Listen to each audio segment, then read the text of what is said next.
Mon ami m'envoie des emails de temps en temps, dont un que j'ai reçu il y a quelques semaines et qui m'a vraiment attiré l'attention. En fait, c'est le résultat ou le rapport d'un groupe de professionnels qui ont mené une série de tests auprès d'un groupe d'enfants âgés de 4 à 8 ans. Ils ont essentiellement posé aux enfants une question. Que veut dire l'amour pour vous? Voilà la première réponse. Rebecca, 8 ans, a dit « Quand Mémé a eu de l'arthrite, elle n'a plus pu se pencher et se vernir les orteils. Maintenant, Pépé le fait pour elle tout le temps, même quand ses mains ont de l'arthrite aussi. C'est ça l'amour. » Carrie, 5 ans, a dit « L'amour, c'est quand vous allez au restaurant et que vous donnez à quelqu'un la plupart de vos frites sans vous attendre à ce qu'il vous donne des siennes. » Terry, 4 ans, a dit « L'amour est ce qui vous fait sourire quand vous êtes fatigué. » Nika, 6 ans, a dit « Si vous voulez mieux aimer, vous devriez commencer avec un ami que vous détestez. » Comme je vous ai dit, il y avait plusieurs enfants, mais ce que je vais faire vraiment, c'est juste vous parler du gagnant. Le gagnant était un garçon de 4 ans. Quand le voisin d'à côté, qui était un vieux monsieur, venait juste de perdre sa femme, et le garçon a vu le vieux pleurer, il est allé dans le jardin du vieux, il a grimpé sur les genoux de ce vieux, et il s'y est assis. Quand la mère du garçon lui a demandé ce qu'il avait dit au voisin quand il était sur ses genoux, le garçon a dit « Rien, je l'ai juste aidé à pleurer. » Dans le dernier message, vous avez vu que nous avons commencé une série de messages intitulés « La vérité sur l'amour ». Et nous avons étudié le manifeste de l'amour, d'après 1 Corinthiens 13. Et nous avons étudié les 3 premiers versets de ce chapitre, le manifeste de l'amour.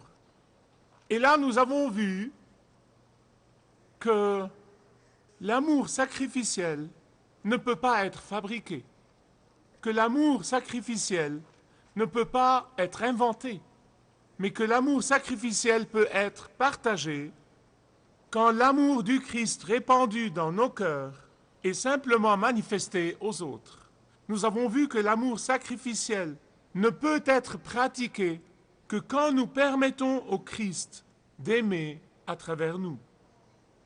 Et là, dans 1 Corinthiens chapitre 13, versets 4 à 7, les 2 derniers versets pour le dernier message, l'apôtre Paul continue à dépeindre un spectre formé de 15 couleurs sur l'amour. Et chaque couleur révèle un côté ou une facette de l'amour sacrificiel. La chose la plus importante quant aux 15 couleurs qui sont dépeintes par l'apôtre Paul dans ces versets particuliers, c'est que dans la langue grecque, ce sont tous des verbes. Même les adjectifs sont à la voix active. Vous dites, eh bien, qu'est-ce que ça peut faire? C'est très important, je vais vous dire pourquoi. Je vais vous dire pourquoi c'est important. Ce que l'apôtre Paul essaye de dire à chacun de nous est le suivant, que l'amour sacrificiel n'est pas un concept abstrait ou passif, que l'amour sacrificiel n'est pas simplement un sentiment, mais qu'il est vivant, il est vibrant, il est actif. Mais comment ça? Non seulement on ressent la patience, on pratique la patience. Non seulement on ressent la bonté, on fait de bons actes.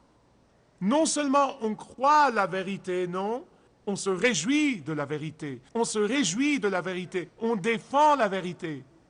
C'est ce que je veux dire. Et aujourd'hui, nous allons étudier 9 des 15 couleurs. Regardons ces 9 que nous allons étudier aujourd'hui. La première dont parle Paul, l'amour est quoi? Pouvez-vous le dire? L'amour est patient. Et vous le savez. Non, mais c'est le point faible des pasteurs. Non, mais vous savez, vous ouvrez la Bible et la voilà. Elle vous saute aux yeux. Ça fait presque 40 ans que je travaille dessus et je n'y suis pas parvenu. Il y a une chose à propos des sermons honnêtes, je vais vous le dire. On ne peut échapper à reconnaître notre insuffisance avant de convaincre les gens de pécher. Et cela s'améliore, ou empire selon votre point de vue. Quand le Nouveau Testament emploie le mot patience, il ne parle pas de la patience qui a affaire avec le fait d'être patient dans les circonstances difficiles. Il ne parle pas de la patience à l'égard des événements qui sont absolument incontrôlables. Non, non, non, non. Dans cet usage du mot patience, il parle de la patience avec les gens. La patience, c'est quand vous êtes vraiment dérangé et que vous souriez quand même. La patience, c'est quand quelqu'un vous exploite et exploite votre relation avec lui et vous lui sautez au cou quand vous le rencontrez au marché quand même. La patience, c'est quand vous avez le dessus sur une personne, mais vous n'en profitez pas. Vous vous retenez. Vous n'en profitez pas. La patience, c'est quand vous avez toutes les raisons, quand vous avez toutes les opportunités de vous venger, mais vous ne le faites pas. Maintenant, c'est ça la patience. Dans la culture grecque à laquelle l'apôtre Paul écrivait au départ, prendre revanche était considéré comme une vertu, réellement. Et en fait, Aristote a enseigné que c'est une vertu de refuser l'insulte et le préjudice personnel. Que c'est une vertu de prendre revanche en représailles de la moindre offense qui vous est infligée. Vous voyez, la vengeance était une vertu. Mais ici, l'apôtre Paul vient et il leur dit, ce que je vous demande de faire, c'est aller à l'encontre des idées de votre culture.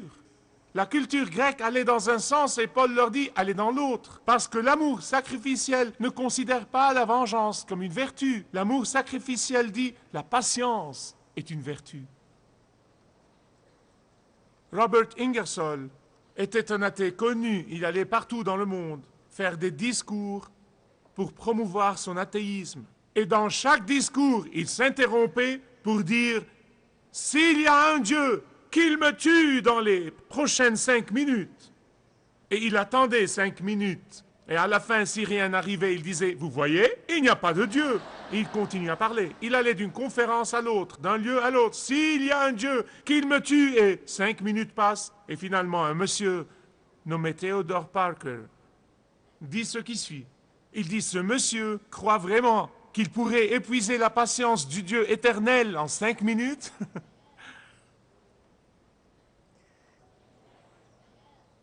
Pour ma part, je suis reconnaissant que Dieu soit patient avec moi. Deuxièmement, l'amour est plein de bonté, dit Paul.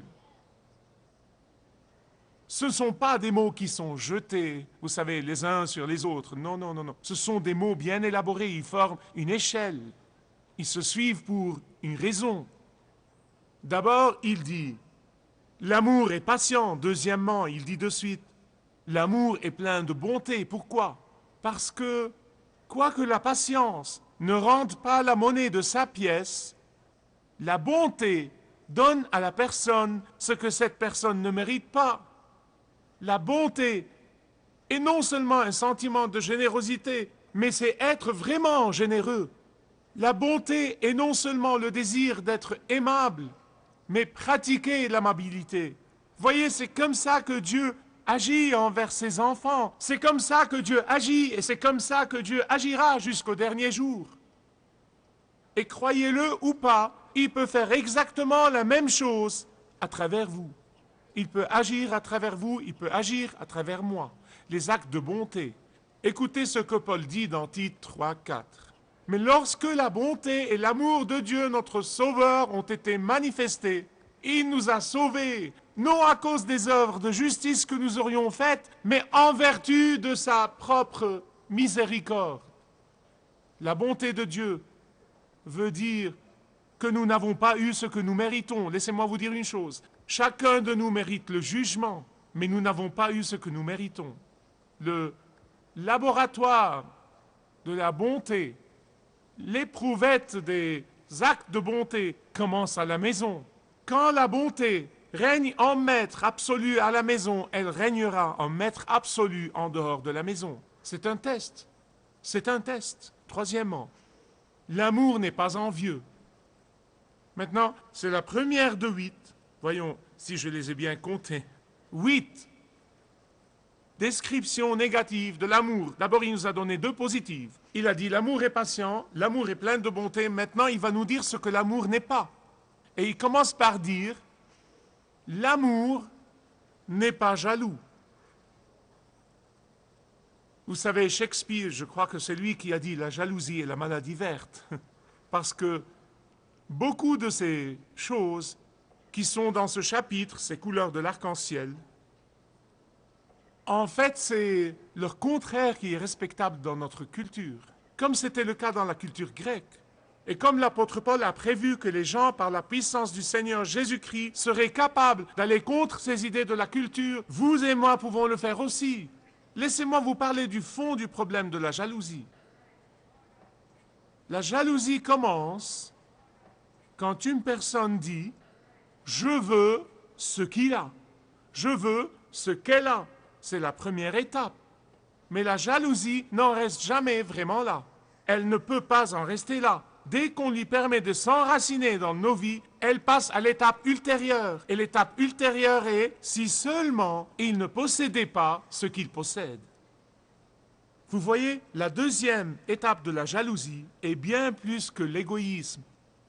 C'est le fait de désirer le mal pour la personne dont on est jaloux.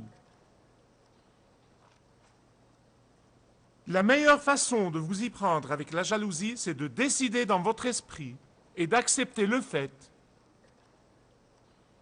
qu'il y a quelqu'un en ce moment qui est meilleur que vous. Une fois que vous avez ça à votre actif, vous pouvez passer à l'étape ultérieure. Mettez-vous ça dans la tête et mettez-vous ça dans l'esprit et dans l'âme qu'il y a quelqu'un en ce moment de plus beau, quelqu'un de plus prospère, quelqu'un de plus doué, quelqu'un de plus populaire, juste quelqu'un qui va être meilleur que vous. C'est la première étape. Quand vous serez conscient de ça, vous aurez fait un grand pas dans votre confrontation avec la jalousie et vous saurez que vous allez vers l'excellence avec le Seigneur, que vous avez votre identité en Jésus et que le seul standard auquel vous devez vous mesurer est Jésus et personne d'autre. C'est la première étape. La deuxième étape est de prier pour la personne qui fait l'objet de votre jalousie. Priez pour cette personne. Dites, Seigneur Jésus, je te remercie pour cette personne. Je sais que vous serrez les dents, mais vous devez vous contrôler. Quand vous commencez, ça ne va pas être facile, mais vous pouvez essayer. Commencez à demander au Seigneur de bénir la personne qui fait l'objet de votre jalousie. Et laissez-moi vous dire, vous serez bénis tout en le faisant. Vous savez, quand l'apôtre Paul était en prison, les gens qui étaient jaloux de Paul, qui étaient jaloux de son succès, qui étaient jaloux de sa réussite et de son autorité, il y avait beaucoup de prédicateurs qui étaient jaloux de Paul. Quand il est allé en prison, ils ont dit « Ah, maintenant on est content qu'il soit en prison ». C'est ce que la jalousie fait. Tu parles des prédicateurs de l'Évangile? Oui. Mais vous savez quoi? Paul n'a jamais été jaloux de leur liberté. Il n'a jamais été jaloux du fait que ces prédicateurs étaient capables de prêcher l'Évangile. En fait, dans Philippiens 1, 15, 17, il a dit « Je me réjouis que quelqu'un prêche l'Évangile pendant que je suis captif. »